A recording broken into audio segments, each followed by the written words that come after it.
G'day guys, it's Rob from Troutlore, back with another fly tying video for this week. After a few requests, I'm tying that little olive nymph that I talk about a fair bit. It's a typical hare's ear style nymph with a bit of a flashback on it. Very easy to tie, very good, and very effective to fish. So let's get started. I'm going to pop a hook in the vise here. This hook we are using today is a Firehole 609 in a size 12. I fish these in size 14, 16 and 18 usually, but just tying it in the 12 to make it a little bit easier to see today. And that's with a little gold bead already put on there. I'm using a Tungsten 7/64 bead for this one. Go down to a 3/32 of an inch for the smaller ones. Then we'll start with some UTC olive thread and get that onto our hook, running all the way down the hook shank, trimming off the excess, and we're coming for the tail. For the tail I use Elk Mane Hair. Different to most other elk hairs, it's longer, quite stiff, doesn't flare as much, so it's very good for tying in tails because it doesn't fly on out like you'd expect most elk hair to. So we just cut off a little bunch of that and actually cut it shorter straight away because it is very long hair. Cut it shorter to make it easier to stack. So we just have our fibres there. They go into our hair stacker like so. You can smash them away on the bench if you like. I just use my knuckle. Then pulling that out, we have those fibres nicely aligned. Pinch them together, and as you can see, we now have our hair fibres aligned.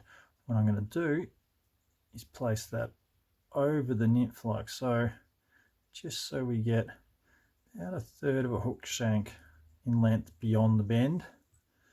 Transfer that to my other hand and trim it off right at that point. That way we can start tying it in right behind the bead, keeping pressure here with our thumb and forefinger, and just sliding it back slowly as we work the thread back, keeping those fibres up on top of the hook shank. Once we get down nearer to the bend, I'll actually take one pass of the thread around the bend underneath those fibres just to lift them up a little, and then a couple more to hold them in place. So as you can see, you get a little bit of flaring, but not too much, not like you'd expect the head of an elk hair caddis or something like that. Now we're going to tie in the rib. We're using Brassie UTC wire in gold to match the gold bead head. I'll just take a length off of that because I cannot find the piece that I had on the bench.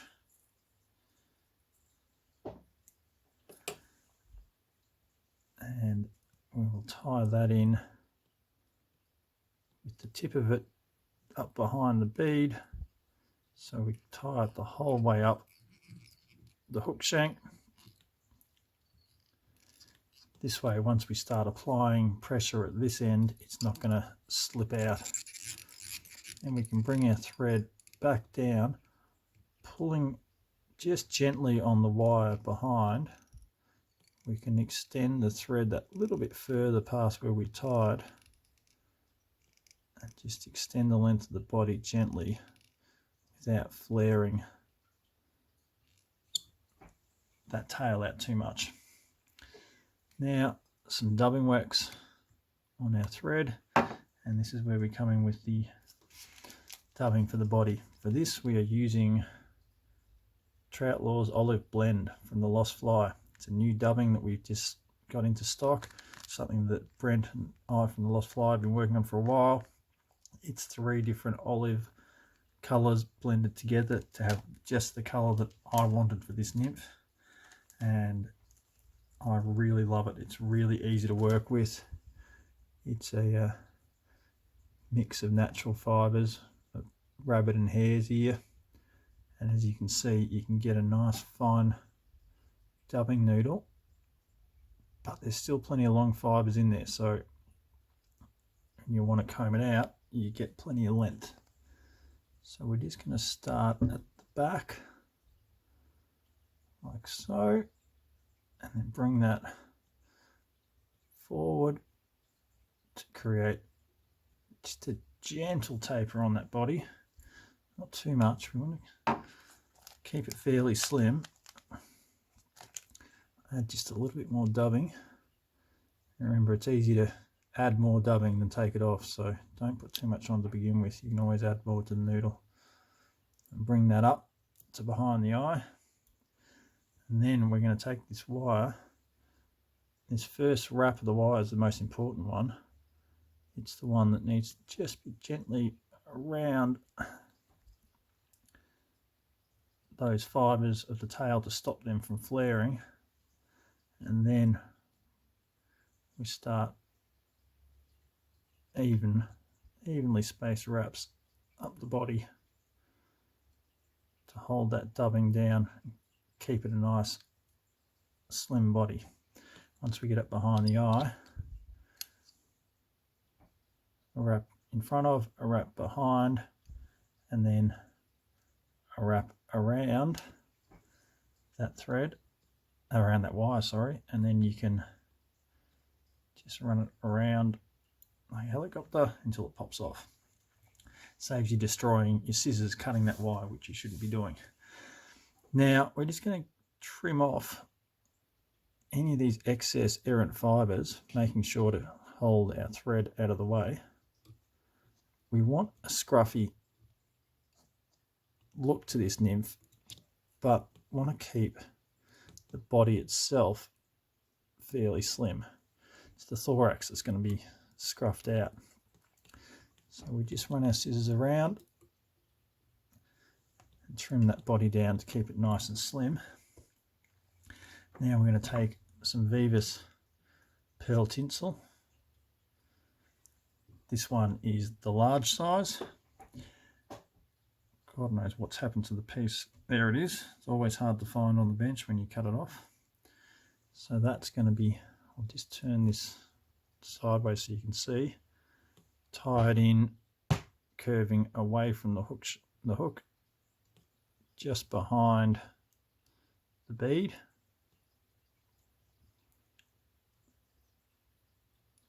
Like so, and then bring it back about the width of the bead back down the body and extend our thread again. For this one I use obviously the tinsel as the wing case. Other times for like the claret nymph or the natural version of this, I'll use pheasant tail feathers for it. Either or it works well. I find on the olive one, that little bit of flashback just gives it a little bit of zing and tends to get the fish's attention. So we're going to do another dubbing noodle on the thread, this time a little bit looser. Not going to really jam it up so fine, because we're going to pick this out to create the legs of the nymph. We want to get a little bit of bulk in there behind the head to create a thorax like so, and bring the thread to between that dubbing and the bead, and we fold our tinsel over, capture that just behind the bead, and then a wrap in front, a wrap behind, and a wrap in front, and then you can trim that off, place a half hitch around that, and with our whip finisher tighten that up, and then also a quick whip finish in there just to secure that in place. Once that's done, we can trim that thread off, and then just preen down any excess fibres that are there, and come in with some Loon UV clear fly in the thin. I'm just going to pop a little drop over that pearl tinsel, running it up onto the bead.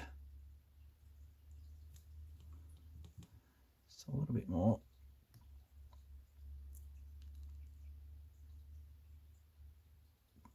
Just to create a little bit of bulk on the head there. Then with our Loon Infiniti torch, we'll give that a quick hit to dry that off. That's going to create that little bubble just above the pearl tinsel to help capture the light. Now that that's dry, we take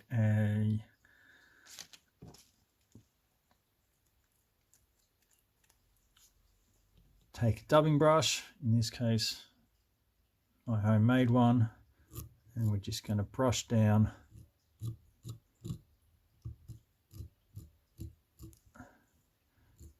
out the dubbing from within that thorax section. I like to brush it upwards to start to get it out, and once it's worked out of there, you can then brush it down, and that way it gives you that nice scruffy, leggy, buggy kind of look. And that's it. It's really that simple, quick and easy to tie. Therefore, you know, you're not too concerned about fishing it deep and losing them, because you can tie more very, very quickly.